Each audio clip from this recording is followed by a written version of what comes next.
He's always been a good inspiration to us. Good man that's always done what Heavenly Father wants him to do.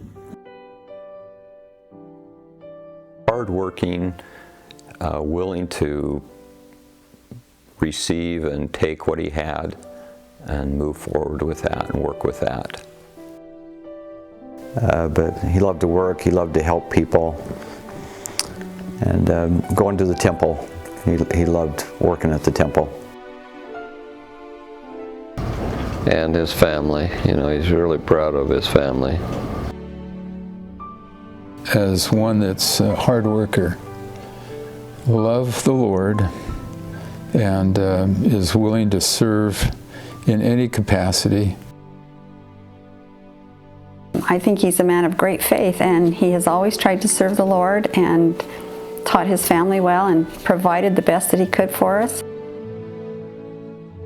Somebody who has always followed the Lord, did what was asked of him.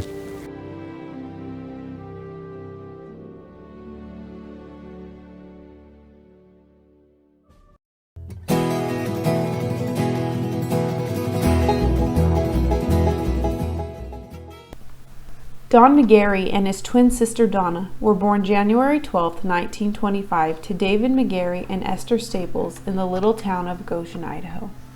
Weighing only 4.5 pounds, they were both put in shoe boxes and into the oven to keep warm. His father, David, worked various jobs, but mainly at the Shelley Sugar Factory as a mechanic.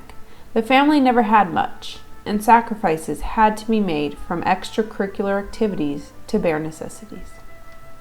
I remember once he told me a story about how these groups would come and they'd put on plays, or they'd have, you know, some show being put on. They'd put it on for the elementary kids, and the kids, they had to pay like 2 cents or 3 cents, you know, to go to the show. It was a lot of money for, you know, 5 or 6 kids to be able to go to that movie. And so they would always have to stay in their classroom and like wash blackboards or clean the chalk, the erasers. Dad said that, you know, the rent was $5 a month, and times when they just have to sneak out of the house because they couldn't pay the rent, and they'd go find someplace else to stay. He talks about how they were really poor, and sometimes they were really hungry. There wasn't a lot of food. This was during the Depression, during the 1930s, and one time he and his brother were walking through Goshen it's just a little community. It had one general store, and the store owner had a coop of chickens. And he remembers seeing his brother walking by that chicken coop, and there was a chicken that was out. So they caught the chicken, and they took it up in the canyon, up into Wolverine Canyon. They were so hungry, and he says they took it up there and they built a fire. Of course, killed and skinned and cleaned the chicken and cooked it right there over the fire. He said he and his brother, they felt so full and hungry. They hadn't been that full for a long time. Growing up, it was normal to sleep 4 people in a bed and to wake up to cold so severe frost could be seen on the blankets where the kids had been breathing. Baths were taken in an old round tub, the water being reused for 4 or 5 people. Things as they were, though, Don and his siblings never seemed to notice that something was missing. But everybody there was just poor as poor. We didn't know we was poor because everybody was the same way. Don's relationship with his father was distant. David smoked and drank, spending much of his time in the town bar. He enjoyed fishing and would go regularly, but only rarely were any of the kids invited to come along. Don learned his love for the gospel and work ethic from his mother. When we got big enough to do anything, we would go on thin beats. My mother used to go along in front of us, and she would block 3 rows of beats. Now blocking means cut your hole through there, and you put the beats all in a row, and then you cut them up. You only put one beat at a pile, you know. Then you go about 6 or 8 inches and get another beat, you know, put another drop. And my mother used to go along after the beats got about that high. She used to go 4 or 5 of us kids and and she would go along and do three rounds at a time. As kids would come behind her, and if there's any meats left, so there's 2 or 3 in a row in a place, she would we would have to pull them out, so there was one beat. It was quite a thing, but it was leave the food on the table, and it was about that bad in there. My mother had a great big garden. She had the best garden there was. She's a good gardener. Us kids would work in the garden every day, maybe 4 hours a day, every day, 5 hours, some hours, 1 hour. At the age of 6, Don began to attend school in a 3-room schoolhouse. He was a typical kid, always looking for fun. Everybody there used to buy flour to make bread out of. The mothers would take bloomers, pants, underpants for the girls. And when they go by, there goes Yellowstone Speckle was a one factory name. While not at school, Don also had family chores to do, one of which was taking care of rabbits. But he also talks about, while he lived in Goshen, they had over 200 rabbits. And it was the kids' responsibility to find feed for those rabbits. So every night they come home from school, they had to go out on the ditch banks, and he would show me where those ditch banks were, where they'd have to find alfalfa or hay, and then they would pull it by hand and bring it back and stack it so they would have feed for the rabbits. The rabbits, of course, were for meat.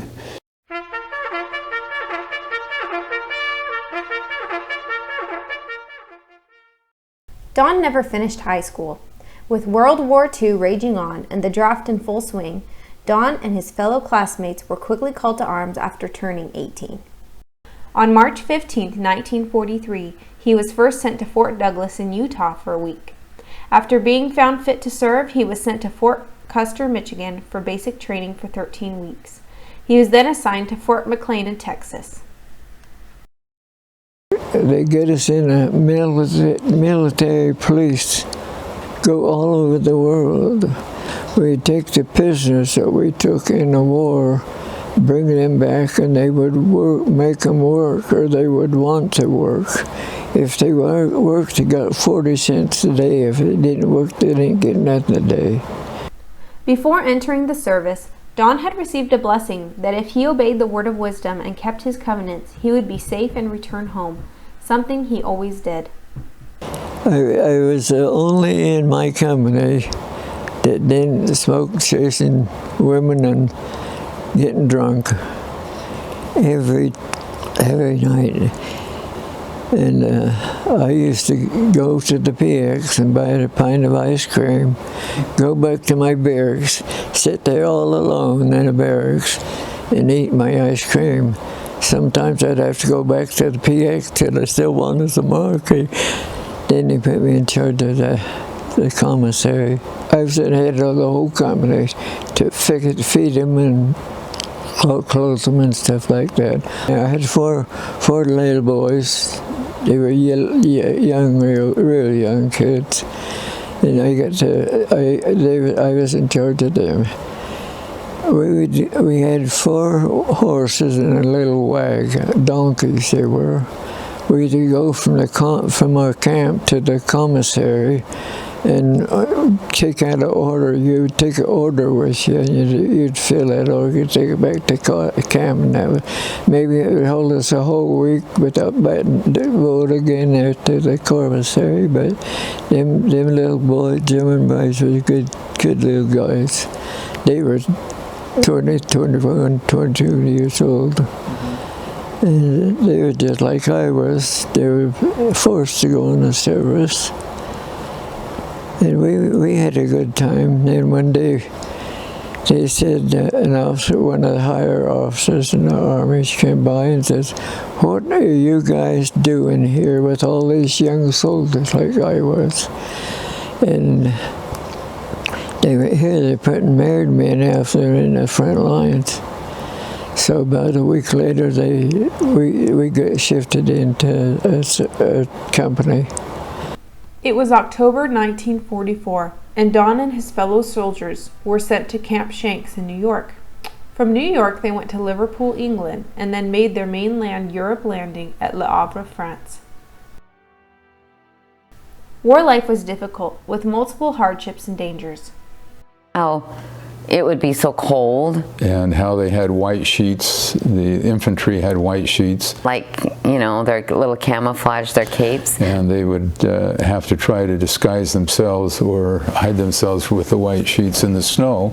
And how it would be so cold in those sheets, or those capes, they would just freeze, you know. And he says it would be so cold out there. When he was told that they were going to go into this forest. And a couple of men went in to make sure it was okay, and they came out and they go, yeah, no, the Germans aren't in there. It had been intelligence that it was clean. And started going through, and they got in there, and the Germans were all hidden, and he says they opened fire on them. They were overrun. The colonel just, or the commanding officer said, everyone for yourself, you know, run for your life. They were told to throw your weapon down and just run to the Swiss border. And eventually they were stopped by U.S. forces. Out of those 1,000 guys that went into the forest, there was only like 44 that came out. 30 out of 1,000. And there were only 50 of them that came out alive. There were moments when life wasn't as grim. Don remembers at one time owning a dog while in Germany. He also remembers transporting a trailer of accordions, which he quite enjoyed. Don served in France, Belgium, Netherlands, Luxembourg, Germany, and when the war ended, he was in Austria. Don remembers the soldiers being so happy hearing the news the war was over that they fired every round they had, melting the .50 caliber barrel.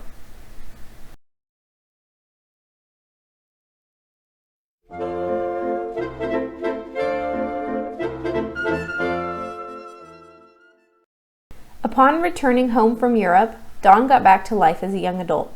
It was during a trip to the local roller arena that he first met Levon Beebe. He met Mom at a roller skating rink there in Firth. And as Mom put it, he was mopping the floor.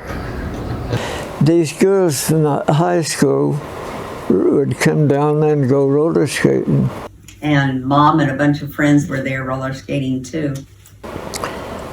Levon just happened to be coming by, and I said, hey, how'd you like to go on a date with me? He asked her out. She was only, what, 16? He was 21. Sure, I'll go, you know.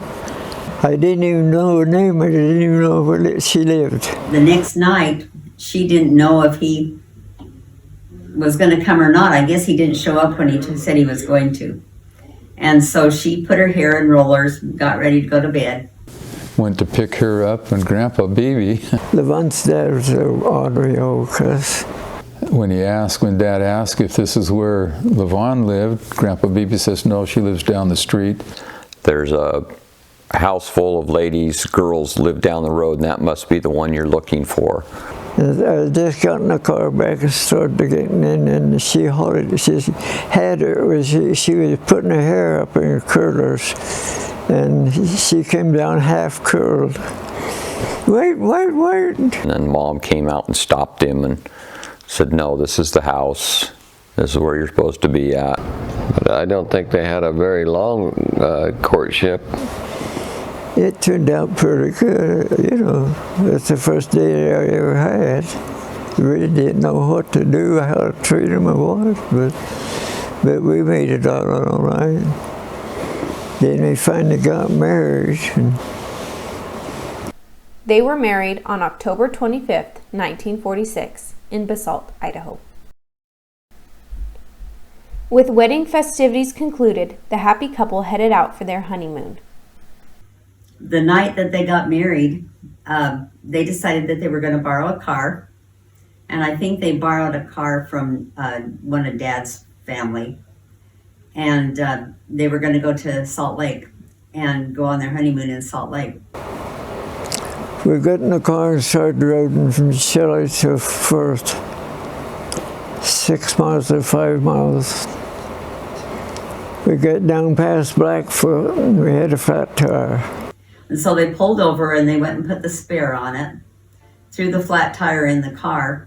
I got back in and went 20 miles more and had another flat tire. Well, that was a complicated thing. You had to take the tire off and out and patch it. Well, you had patching and stuff right in the car then. On back, we thought, well, we better go back home. So we was on our way home, just going along there about 40 miles an hour. And all of a sudden a tire went past them and went past them on the road. And the thing is all the lug bolts were gone on that tire. And so Dad said they got out, they didn't have a spare now. They got that tire back on, and he said they only had like 3 or 4 lug bolts in each tire now, in both of those tires, because he took it off of one and put it on the other one.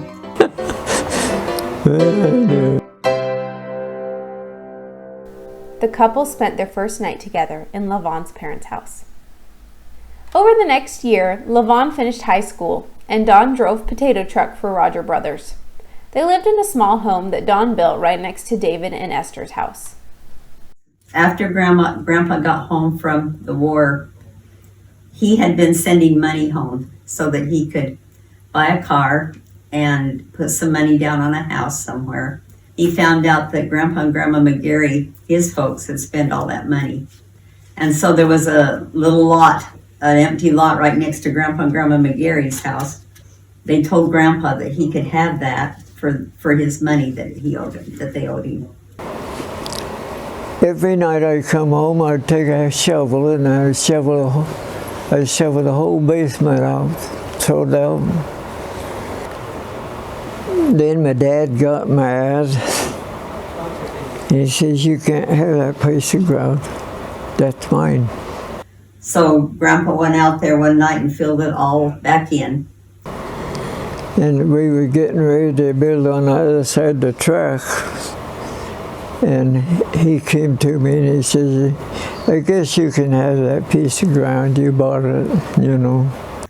And then about 2 weeks later, they decided that they were going to give him that ground. So he had to go out and dig it all over again. Over time, Don would make additions to the house as the family grew. These skills were noticed by his uncle, Owen, who owned a construction company and soon gave Don a visit. Well, see, then you started working for Owen, your uncle, that April, following April, after we got married. I remember he came to the house and asked you what you were doing, and well, you were still working for Roger Brothers, and he said, "Well, would you like to come and work for him?" But he was building houses, and he'd like to get some help, and so you went, and Darwin went, you remember? Yeah, he needed help, and the way, when he first came and got you, it didn't sound like it was going to be permanent. But you went with him, and you stayed, and Darwin didn't stay. Don ended up staying on for 15 years. Life as a young family was always full of adventure. Many outdoor activities were common at any season of the year. Oh, during the winter time, a lot of time almost, he would hook up our sleighs to the back of the car, pull us with a rope. Down the street we'd go, he'd drive the car and we'd be on the sleighs, and you'd go around a corner and you'd swing way out. And nowadays, I'm sure they would not allow that because it was kind of dangerous. He loved to go fishing. Lane was born on June 2nd, and I think as soon as he was born, the next day we were fishing, going up to Wolverine Creek, or you go up to Warm River. He loved to fish.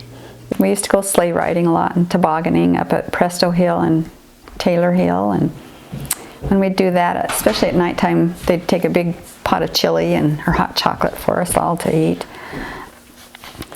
He also used to, when we lived in Shelley, he used to build doll houses and kitchen, like what would you call it, kitchen cupboards for little kids, for girls. And our Shelley Second Ward always had a bazaar around close to Christmas time. And around the sides of the walls, everybody would bring their homemade items and they would sell them. And I think it went for maybe a building fund or something like that. But he would build these cute doll houses, and Mom would decorate them, get these doll furniture, and they'd put little carpets, and she'd make little curtains. And I always wanted one of those. I never got one. We were camping for one time up in Warm River, and we had our dog with us. Coffee was her name. We were getting ready to go home, and Coffee had gotten into a skunk. And of course, in those days, you let the dogs in with us in the car. So you got 4 kids and a dog in the back seat, and this dog has now gotten into the skunk. So Dad says, we're not taking her home that way. And I just remember he would pick Coffee up by the nape of her neck and then throw her into the river, trying to wash off that skunk. And he kept doing that, and us kids were just having hysteria. We thought he was drowning our pet. I remember one time, though, we took off and went camping, but we went up to Mount Rainier. We went up there and we hiked up the mountain once, you know, we actually went and hiked up and stayed overnight, camped overnight, so we packed all our gear, you know, slid down the glacier, and I remember Terry packing that big old makeup box of hers up the mountain, you know, and just, it was heavy, but she packed it. Had to look pretty even on the mountain, I guess. I remember Dad used to play baseball. He played shortstop on the church team, and he'd come home from work. Mom would have a dinner fixed up, would pile in the car. Going to the city park in Shelley for his games, and even going down to Firth to some of his baseball games, and he was pretty good. He would play ball. He loved to play ball, and he was fast, and he was a good ball player. That was fast pitch, and the pitchers were pitching 60, 70 miles an hour. It wasn't just a slow pitch. It was a fast pitch. He loved that. Maybe that's why he likes to watch baseball on TV now. I had a great experience with it. So that was some fun things. He just loved to do things with the family, just being around the family. Don also loved serving the Lord. At one point, he and Levon were called to be baptistry coordinators at the Idaho Falls Temple. That they were called to serve or act as the temple coordinators for the baptismary in the Idaho Falls Temple. And he talks about that every Wednesday night he would come home from work early, and he and Mom would gather up the kids in the ward that were eligible and had recommends, and they would take them up to the temple, and he would baptize, do all the baptisms. And he'd baptize them all. He would do hundreds at night. So he would say, you know, sometimes he was so tired he couldn't drag himself out of the font. Life, of course, is not without adversity, and the Lord tests our faith. He came home from work after being with his uncle for 15 years and announced that Uncle Owen was going to discontinue his construction company and that Dad would need to find a new job. All of them would have to find a new job. And I remember him calling us together as a family, explained the situation, and said, okay, we're going to fast. And we'll just exercise our faith. We've paid our tithing, and we'll just exercise our faith in fasting to help find a new job. And so we did.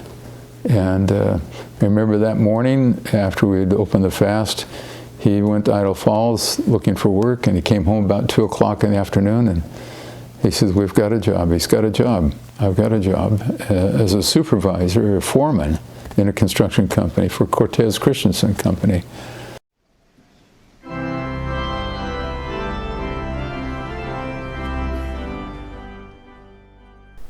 Don's willingness to serve and his remarkable faith were once again demonstrated when in 1964, at the age of 39 and with 7 kids in tow, he and Levon were called to serve a mission as building supervisors for the Church of Jesus Christ of Latter-day Saints. In 1964, he and At that time, the church was growing so fast that they were dedicating a new building about every day or every other day, and they needed construction of churches, and they need supervisors. How we happened to get a hold of it was we had these friends, Keith and Kay Richards, that were had been asked to go, and they said, well, why don't you go? In the meantime, right after they had been interviewed and everything, I don't know whether our bishop or what, anyway, talked to Don about it, and then they came and talked to both of us, and the stake president talked to us about it, and so we filled out our papers and everything to go. Then they came to me and they said, we want you to go on a mission, a work mission. Well, we had a little bit of money saved, and we said, why not? Why not? Heavenly Father wants us, we'll go for him. When they got that phone call, they said, yeah, we'd be interested, we'd be interested in serving. They were given 3 choices where to go: Minot, North Dakota, Chandler, Nebraska, Basin City, Washington. And they said, you can pick. And they chose Minot, North Dakota. They said, we're going to go to North Dakota.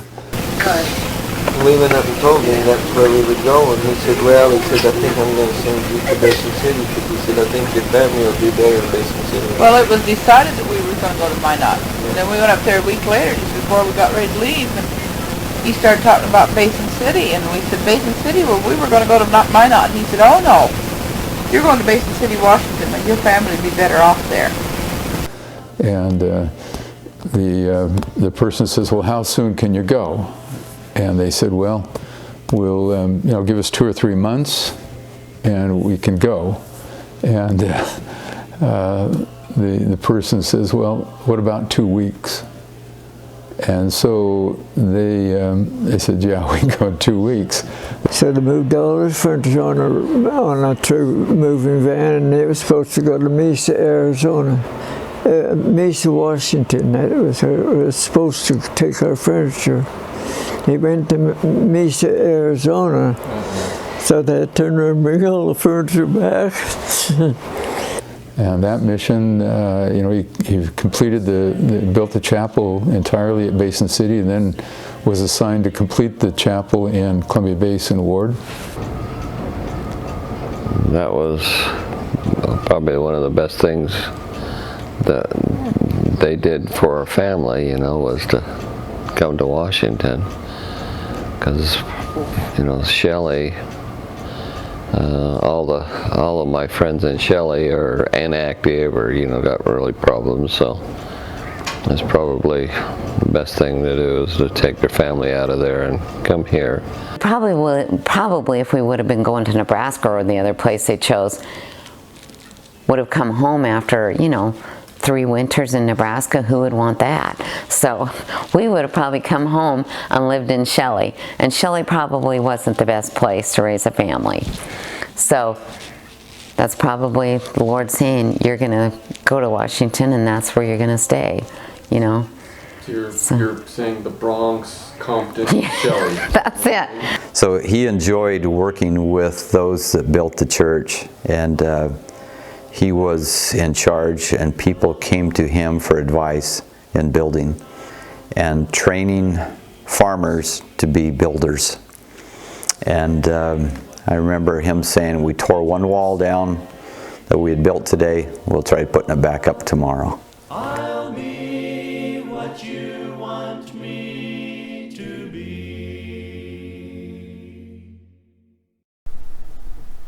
After finishing the church building and their mission now over, Don and LaVon decided they didn't want to return to Idaho, but instead wanted to start farming. So Dad decided that he would like to farm, but they didn't have the money to buy a farm, and so Dad went to work for Bishop Cook for the first little while as a hired man. L.L. Bean used to come over from Seattle and hunt pheasants on Bishop Cook's house, at Bishop Cook's farm. And Bean came over one time, and he was quite close. I mean, Dad and him used to talk a lot. He came to me and he said, Don, what you gonna do? I said, I would really like to farm, but I don't have the money. He said, you bind you a farm and I'll buy it for you. That went in this year, now that's so quick. It was only a few days later that a real estate agent showed up and told Don he was there to help him find a farm to buy. M.L. Bean bought the farm and Don rented it from him. Now farming on his own, life seemed to be going great, until one day a letter came in the mail. But I remember one day my parents received in the mail a letter from the landlord saying he's selling the farm, and it was 6 months to a year that it would be sold. And I could hear them talking about, what are we going to do? What are we going to do? We want to stay here in the Basin City, but we don't want to go to Shelley, and I don't want to do carpenter work. I want to stay here and farm. And then they went and talked to Bishop Taylor, and Bishop Taylor gave them some ideas that, why don't you talk to the landlord and ask him if you can buy it? And the landlord says, yes, if you can get financing, I'll sell it to you. I will give you the real estate commission, whether it's 5–10%, I don't remember what it was. But I think that was probably a real low moment, but yet exciting moment for them. Because I think my dad always looked at himself as a renter. That he was going to rent and lease land all the time. And at that point, it gave him an opportunity to be a buyer instead of a leaser. He was going to own something. And they got financed through FHA and different loans, and things worked out for him. The next several years were filled with a lot of farming and hard work. It was during this time that Don and Levon were called to serve as temple workers in the Seattle Temple. For 12 years, they made the 6-hour round-trip journey twice a month. At home, farming continued.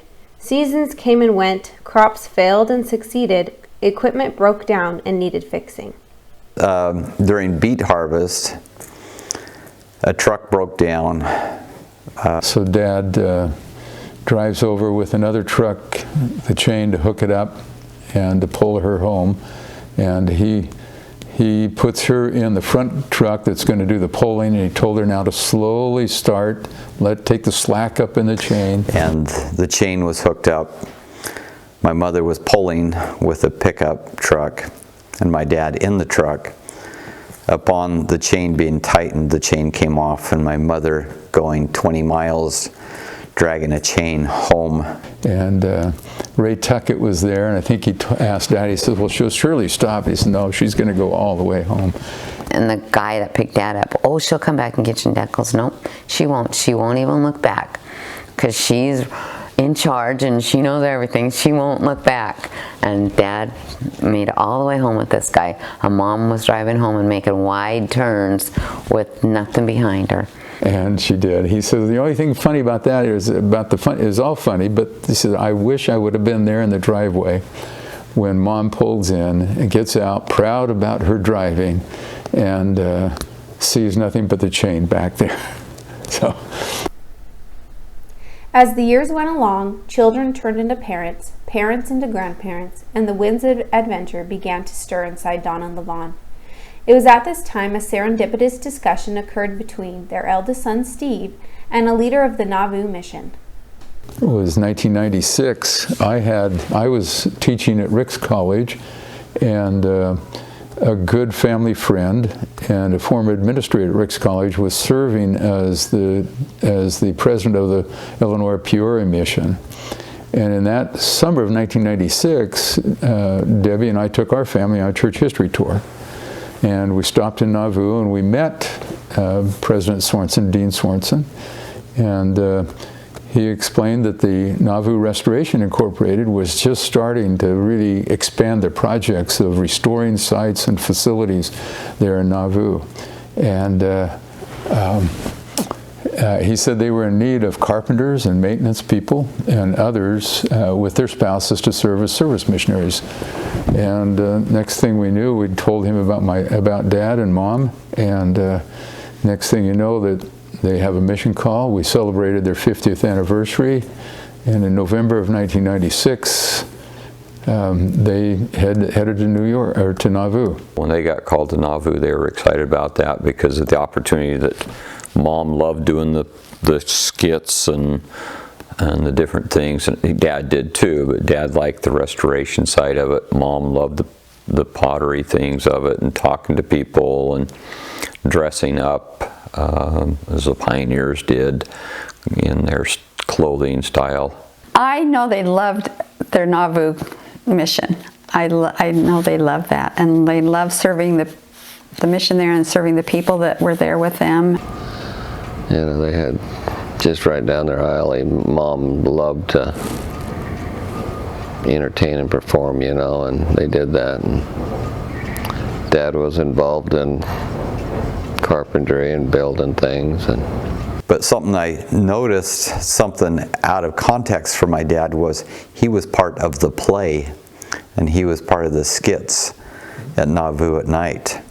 And that was a different side that I seen on my dad than I'd ever seen before. Was he good at it? He was good. He had a small part, but I remember them just proud to wear their vest and their ballooned shirts sleeves, how Grandma enjoyed sewing for their Nauvoo trip. And then when they got home from Nauvoo, they couldn't understand why we did not want those shirts that they wore in Nauvoo. Don's reputation as a capable carpenter and as a willing and dedicated servant of the Lord was not overlooked by church leadership. It was towards the end of their mission in Nauvoo that Don and Levon were contacted by President Gordon B. Hinckley and asked to serve as the building supervisors of the Spokane, Washington Temple.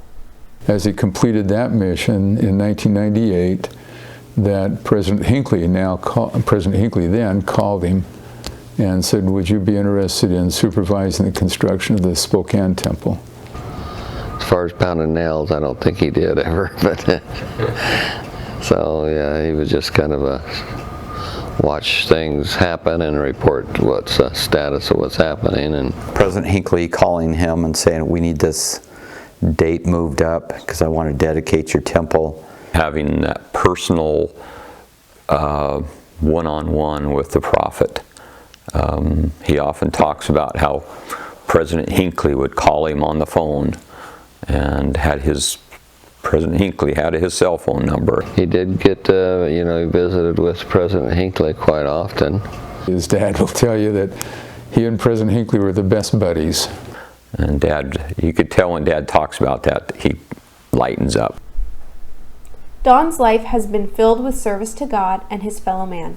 From his military service to his numerous church missions, he has time and time again shown his exceptional faith and his diligent obedience.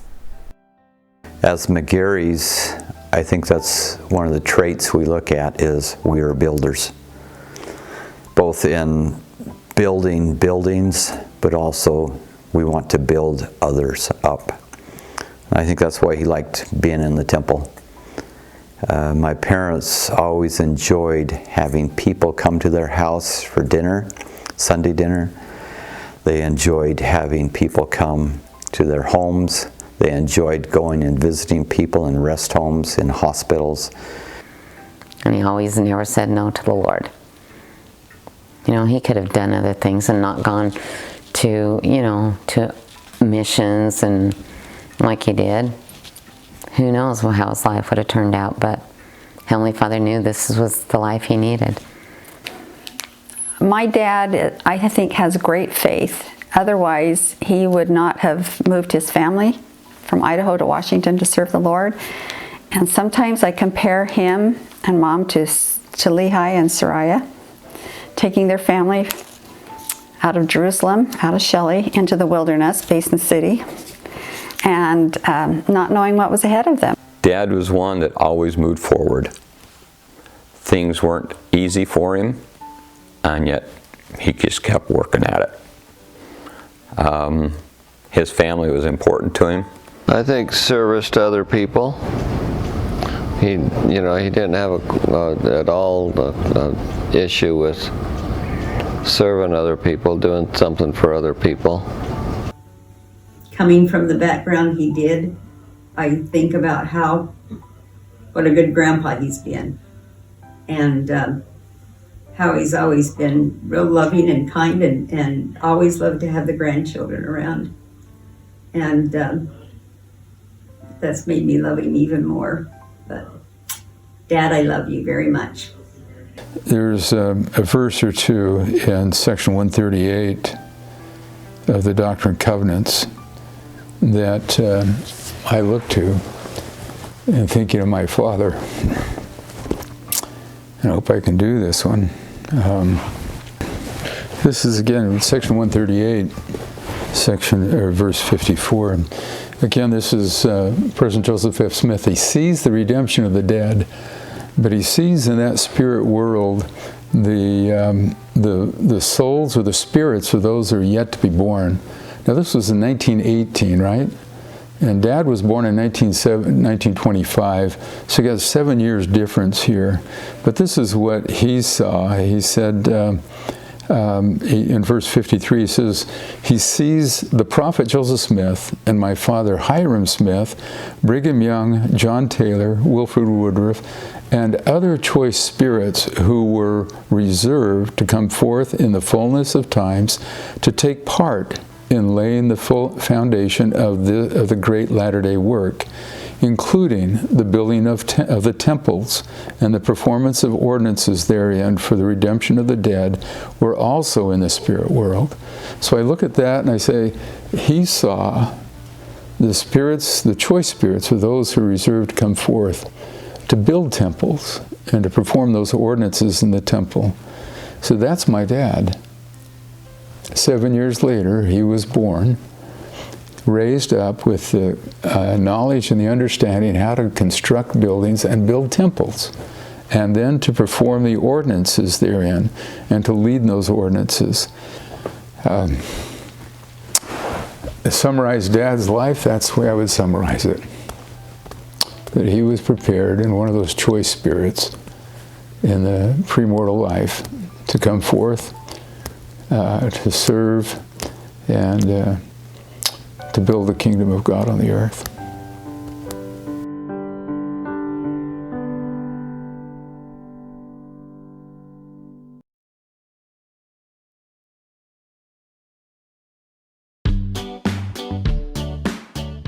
I remember people saying they could tell when Mom was pregnant even before she showed, because Dad would start digging another basement and adding on to the house. There was always another bedroom every time she got pregnant.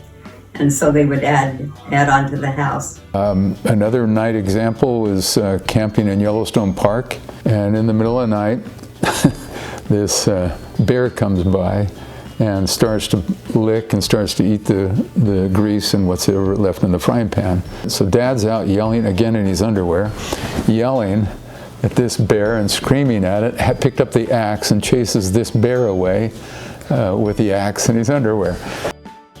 We used to raise chickens. When it came time to cut the heads off, that was the worst day of our lives, I think, for a while. He'd cut the heads off and throw the bodies into the weeds, and those chickens would go flopping around and blood would go all over. And it was our job, the kids' job, to go pick up the chicken bodies after they stopped flopping around and take them to Dad, pile them up, and sometimes you go to pick them up and they'd start flopping again. Sometimes I'd run in the house and look out the window and like, I'm not going out there. I don't know how old I was. It must have been 7 or 8. But I remember they were going to go on a date. They were going to go to a movie. And I went out and hid under a blanket in the station wagon. And they got to the movie. I revealed myself. I don't think they were very happy, probably. I'm sure they weren't. I remember the first time Mark came out to our house and was offered ice cream. You know, Mark's mom would give you this tiny little bowl of ice cream. So they'd bring Mark a bowl of ice cream in this huge big bowl you'd serve, you know, food in, and there was a lot of ice cream in there. I remember Dad telling Mark, you know, if you're gonna be around here, you know, come here, you got to eat ice cream like we do, you know. This is something that we're going to be out there for 1.5 years, 2 years on this mission. I'll come back to my work in Shelley and my house in Shelley. And they kept that house after we moved to Basin City. I don't think they sold it for probably 30 years later. They always wanted to keep that just in case Basin City didn't work out. Someone stole a car. That was back in Idaho. Someone stole the car and he chased him down the road in his garments, in his underwear. And the car didn't get very far because it ran out of gas, because he would, that's one thing I do remember about Dad, is he always ran about 1/4 of a tank is all you put in the car. I've had a wonderful life. I really have. I've been at every place, did about everything.